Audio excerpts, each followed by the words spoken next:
అదే సార్ నిన్న మొన్న ఇప్పుడు ఏదైతే చర్చలు అయితే జరుగుతున్నాయి, మోహన్ బాబు గారు ఏదో యూనివర్సిటీ ఇష్యూ వల్ల ఒక ఆయన్ని కిడ్నాప్ చేశారని చెప్పి, అది ఎంతవరకు కరెక్ట్, అసలు నిజమేనా కాదా ఏంటి అసలు మీరేమంటారు? నిజమైతే కరెక్ట్ కాదు. ఇప్పుడు అదే నిజమైతే వాళ్ళు చేసిన పని కరెక్ట్ కాదని నేను అంటాను. ఎందుకంటే ఇక్కడ దౌర్జన్యాలు దుర్మార్గాలు చేసినప్పుడు కూడా బాగుపడినట్టు ఎక్కడ చరిత్ర లేదు. అది మోహన్ బాబు అయినా ఇంకో బాబు అయినా. నేనేమంటానంటే అక్కడ జరుగుతున్నటువంటి అన్యాయాన్ని కుర్రోళ్ళు మాకు ఇలా అన్యాయం జరుగుతుంది, అక్కడ క్లారిటీ లేదు క్వాలిటీ లేదని ఏదో చెప్పుకోవడానికి పోతే ఇష్టానుసారంగా కిడ్నాప్ చేసి కొట్టేద్దామంటే ఏ జాగిరా ఏంటి? ఇప్పుడు సమాజంలో ఉంటే పోలీస్ డిపార్ట్మెంట్ ఊరుకుంటుందా? ఇలాంటివి చేస్తే పట్టుకుంది తీసుకొచ్చారు, మరి దానికి తగిన పనిష్మెంట్ ఉంటుంది. కాబట్టి ఇలాంటి చెడ్డ పేరు తెచ్చుకోకూడదు.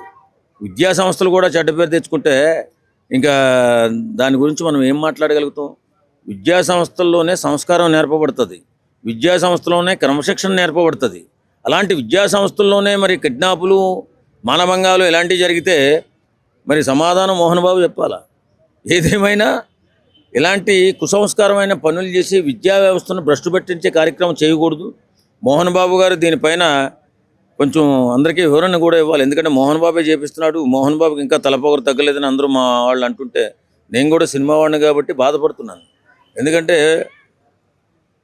దైవ ఇప్పుడు దేవాలయం లాంటి పాఠశాలల్లో మనకి సంస్కారం నేర్పేటటువంటి పాఠశాలల్లో అరాచకాలు జరుగుతూ ఉంటే అది యువతలో వేరే పెడర్థాలుగా పోయి ఇబ్బందుల్లో పడే అవకాశం ఉంది. కాబట్టి దేవాలయం లాంటి పాఠశాలల్లో కానీ కాలేజీల్లో కానీ ఎక్కడా కూడా దౌర్జన్యాలు చేయాలని ప్రయత్నం చేయొద్దు, దుర్మార్గాలు చేయాలని అసలు ప్రయత్నం చేయొద్దు.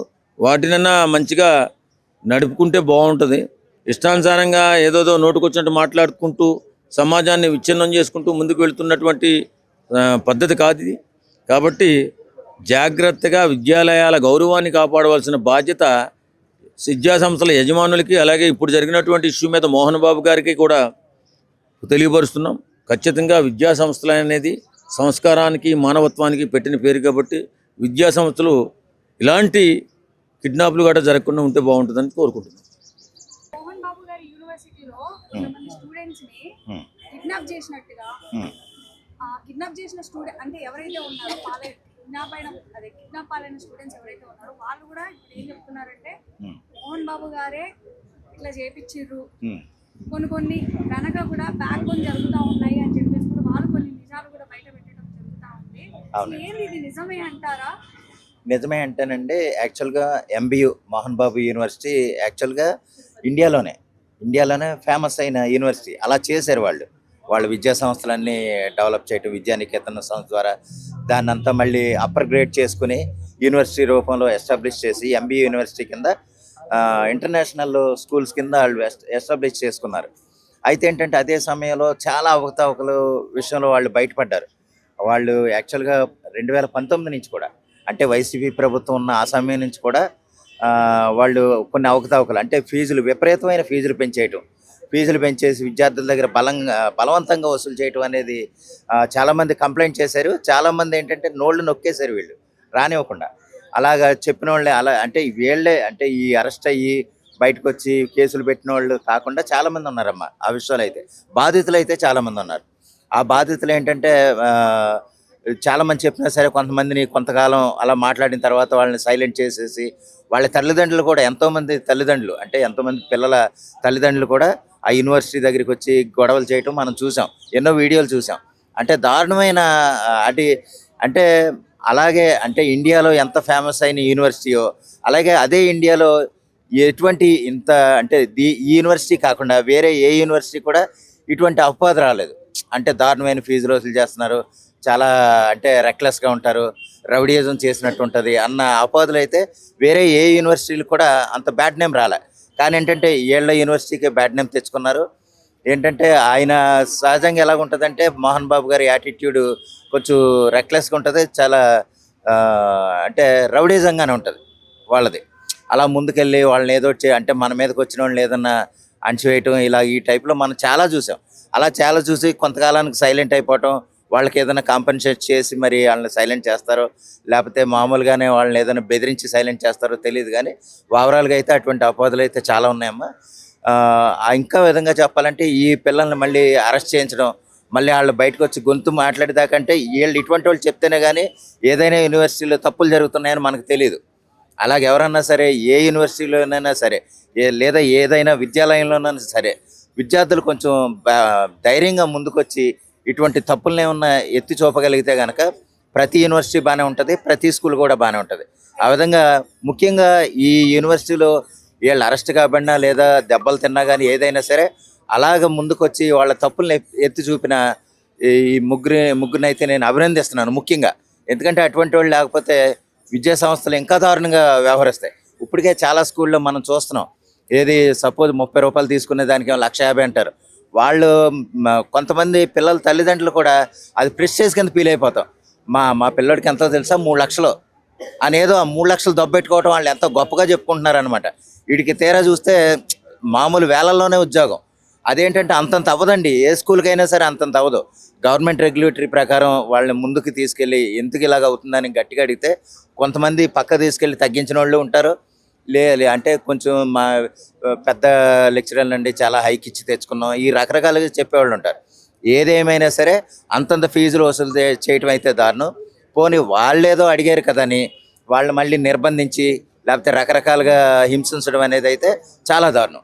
అటువంటి ట్విస్ట్ ఏంటంటే ఇప్పుడు మోహన్ బాబు గారే హైకోర్టుకి వెళ్ళి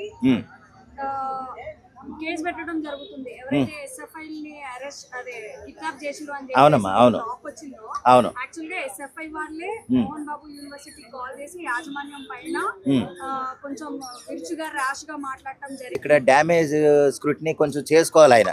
ఎందుకంటే అంత పెద్ద యూనివర్సిటీ మీద రకరకాల అపాధులు వచ్చేసిన వీళ్ళు ఫీజులు తినేస్తున్నారు, రౌడీయిజం చేస్తున్నారు అని అంటే కనుక అది వీళ్ళు అరెస్ట్ చేసి అది అంటే వీళ్ళు మళ్ళీ మోహన్ బాబు గారే మళ్ళీ హైకోర్టుకి వెళ్ళి కేసులు పెట్టుకోవడం అంటే అది ఆయన ఇన్ఫ్లుయెన్స్ ఉంది కాబట్టి చేసుకోగలుగుతున్నాడు. ఇన్ఫ్లుయెన్స్ ఉంది కాబట్టి అంటే నా సంస్థలో అటువంటి ఏం తప్పులు జరగట్లేదని ఇండైరెక్ట్గా ప్రజలకు చెప్పుకోవటం. అది అంటే ఇది ఒక బ్యాడ్ నేమ్ని రికవరీ చేసుకునే ప్రాసెస్లో వాళ్ళు ముందుకెళ్ళటం. అంటే మోహన్ బాబు గారికి కూడా హైకోర్టుకి వెళ్ళారంటే పిల్లలదే తప్పు అన్నమాట, ఎస్ఎఫ్ఐ వాళ్ళదే తప్పు అన్న విధానంలో వాళ్ళు ట్రీట్ చేసే ఇది. యాక్చువల్గా ఏంటంటే వాళ్ళు రౌడీయిజం చేస్తారన్న సంగతి తిరుపతి లోకల్గా ఉన్న వాళ్ళకి చాలామందికి తెలుసు ఆ విషయం. అదైతే వెరీ ట్రూ అమ్మ. అది ఇప్పుడు యూనివర్సిటీని కూడా పనిచేసేయాలని చెప్పి అంటున్నారు కానీ ఆ యూనివర్సిటీలో ఎంతో మంది స్టూడెంట్స్ ఉంటారు కదా, అవునండి, వాళ్ళ భవిష్యత్తు ఏమైపోవాలంటారు? అది బంద్ చేయటం అంత తేలిక అవుతుంది. మరీ అంటే బంద్ చేయటం అన్న విషయం ఎలాగ వస్తుందంటే యూనివర్సిటీ తరపు నుంచి ఏమన్నా గవర్నమెంట్కి ఫీజులు కానీ లేదా షోకాజ్ నోటీసులు మరీ ఎక్కువైతే పిల్లల నుంచి కానీ సపోజ్ నేను ఒక విద్యాశాఖ మంత్రిని లేదా విద్యాధికారిని అనుకోండి, నేను వెళ్ళి చెక్ చేసినప్పుడు ఆ నామ్స్ ఏమన్నా అక్కడ లేకపోతే కనుక అది నేను బంద్ చేసే అవకాశం ఉంటుంది. ఎవరో ఫీజుల విషయం అంటే కొంత కాంప్రమైజ్, దానికి ఏదో ఫైన్ వేస్తారు, ఫైన్ వేస్తే దాన్ని ఫైన్ చెల్లించేస్తే సరిపోద్ది. అంతేగాని వ్యక్తిగతంగా పిల్లలకు కేసులు పెట్టినంత మాత్రాన యూనివర్సిటీ బంద్ చేయటం అంత తేలిగ్గా జరగదు. వాళ్ళు వచ్చి ఎంక్వైరీ చేసుకున్నప్పుడు ఏమన్నా తప్పులు ఏమన్నా దొరికితే అంటే అక్కడ ఏమన్నా ప్లే గ్రౌండ్ లేకపోవటం, లేకపోతే స్టాఫ్ సరిగా లేకపోవటం, లేకపోతే టాయిలెట్లు సరిగా ఇటువంటి వ్యవస్థలు అంటే ఇన్ఫ్రాస్ట్రక్చర్ అనేది సరిగా లేకపోతే అది మూసేసే అవకాశాలు వస్తాయి తప్ప ఫీజుల విషయాలు అయితే మూయరు. అది మరీ ఎక్కువ నోటీసులు కానీ కేసులు కానీ ఎక్కువ ఇస్తే కనుక ఫర్దర్గా అంటే ఇటువైపు వాళ్ళు కూడా గట్టిగా ఎవరన్నా నిలబడి హైకోర్టుకి వెళ్ళటం లేదా ఫర్దర్ ఎంక్వైరీలు రూపంలో కనుక పిల్లల తరపున ఉన్న తల్లిదండ్రులు పెద్దవాళ్ళు అయినా అంటే ఇన్ఫ్లుయెన్స్ చేయగలిగే వాళ్ళు ఉంటే తప్ప అవుతుంది. కానీ మామూలుగా అయితే వాళ్ళు ఇది అవదమ్మా. ఓవరాల్గా ఏంటంటే అటువంటి ఏ స్కూల్లోనైనా సరే రౌడీ చాలా మంది నారాయణ, చైతన్య ఇలాంటి పెద్ద పెద్ద సంస్థలు ఉన్నాయి కదా, అవునండి, ఈ ఒక్క మోహన్ బాబు యూనివర్సిటీ పక్కన పెడితే మిగతా యూనివర్సిటీలలో ఇంతకు మించి ఉంటది. బట్ వాటి మీద కూడా ఇలానే చర్యలు తీసుకోవచ్చు కదా. ఎందుకు ఒక క్రియేట్ చేసిన అంటే అన్నెసెసరీగా క్రియేట్ చేసిన దాని మీదనే ఇంతగానం చేస్తున్నారంటే మిగతా యూనివర్సిటీలు ఏమైపోవాలి? అక్కడ ఎన్నో అక్రమాలు జరుగుతా ఉన్నాయి, ఫీజుల విషయంలో కానీ పిల్లల విషయంలో కానీ ఎడ్యుకేషన్ పరంగా కానీ అక్కడ ఎందుకు మాట్లాడట్లేదు అని చెప్పి ప్రశ్నిస్తారు. అది ఏదైనా సరే అందులో చదివే పిల్లలు లేదా అందులో పిల్లలంటే స్టూడెంట్స్, ఆ స్టూడెంట్స్ వాళ్ళ తల్లిదండ్రులు రియాక్షన్స్ బట్టి ఉంటాయమ్మా. ఇప్పుడు సపోజ్ నారాయణ స్కూల్ ఉంది, దానికి ఫీజులు వసూలు చేస్తారన్న అప్పుడప్పుడు లేదా ఆత్మహత్యలు చేసుకుంటారు పిల్లలు, ఇటువంటి అపోహలు వేరే నారాయణ కానీ చైతన్య స్కూల్స్లో ఉంటాయి. వాళ్ళ టార్గెట్ ఏంటంటే బాగా చదివించేస్తారు, రుద్దేస్తారు, లేకపోతే పిల్లల్ని హింసలు పెట్టేస్తారు, వాళ్ళు సెల్ ఫోన్ వాడినెవరు తల్లిదండ్రులు ఇలాగేంటంటే ఆ యాంగిల్ వెళ్తారు. కానీ అధిక ఫీజులు వసూలు చేశారన్న సంగతి అయితే చాలా తక్కువ. పోనీ అదే సేమ్ టైం కొంతమంది వాళ్ళు ఎలా చెప్పండి ఎవరు అదే సమయంలో ఏంటంటే పిల్లల నుంచి ఏమన్నా ఒత్తిళ్ళు వచ్చినా కానీ తల్లిదండ్రులు దాన్ని యాక్సెప్ట్ చేశారు. అది యాక్సెప్ట్ చేసి సరే మా వాడు ఫస్ట్ ర్యాంక్లో వచ్చేసాడు కదా పోన్లే అన్న సందర్భం. ఇప్పుడు సపోజ్ ఫస్ట్ ఇయర్ నేను చదివానండి, ఫస్ట్ ఇయర్లో గొడవలు వచ్చినాయి. సెకండ్ ఇయర్కి వచ్చేటప్పటికి వాడు ఫస్ట్ ఇయర్ రిజల్ట్ చూస్తేనేమో 98% ఉంటుంది. సర్లే పోనేలో ఇంకో 10,000 ఎక్కువైంది కదా అని అలా కాంప్రమైజ్ అయిపోతారు. అలా కాకుండా రౌడీయిజం ఇటువంటి పేరెంట్స్తో చాలా రెక్లెస్గాను రూట్ బిహేవియర్ చేస్తే కనుక ఎవరైనా అడ్డం తిరుగుతారు. ఆ విషయంలో మోహన్ బాబు గారి యూనివర్సిటీకి ఇబ్బందులు తప్ప ఓవరాల్గా లెక్కేస్తే ఇప్పుడు నారాయణ చైతన్య మిగిలిన యూనివర్సిటీలు ఏం చేయాలి, లేకపోతే మిగిలిన విద్యా సంస్థలు ఏమవ్వాలి అని అనుకుంటాం మనం. కానీ ఏంటంటే అటువంటి వాటిల్లో ఈ కంప్లైంట్లు తక్కువ. రౌడీయిజం అనేది లేకపోతే అధిక ఫీజులు మరీ దారుణంగా నిలబెట్టి వసూలు చేస్తారన్న విధానాలు అయితే తక్కువ అమ్మ. ఓవరాల్గా చెప్పాలంటే ఏ స్కూల్లోనైనా సరే రౌడీయిజం లేకపోతే దాడి చేసే విషయాలు తక్కువ ఉంటేనే ఆ విద్యా సంస్థలు ముందుకెళ్తాయి. లేదా ఇటువంటి పేరుంటే కనుక వేస్ట్ మొన్న పిల్లల్ని కొడతారంటే వాళ్ళు రౌడీజం చేస్తారంటే కనుక నెక్స్ట్ ఇయర్ వెళ్ళేవాడు కూడా ఎవరో జాయిన్ అవ్వరు. ఆ విధంగా వాళ్ళ యూనివర్సిటీ వాళ్ళ మూసుకోవటం లేకపోతే పిల్లల ద్వారా మూతపడిపోవటం జరుగుతుంది.